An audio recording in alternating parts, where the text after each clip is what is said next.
Dah 5.30 ni. Saya dah boleh balik dah ni.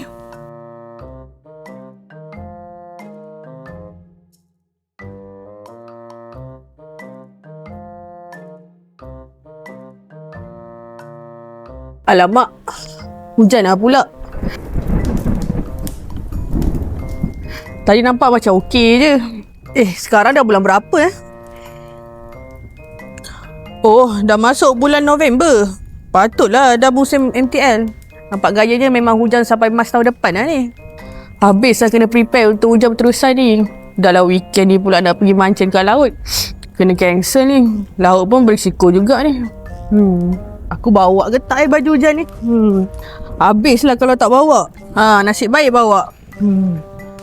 Barulah boleh gerak. Takkan saya seorang je yang bawa baju hujan. Korang yang tengok ni, jangan lupa bawa baju hujan.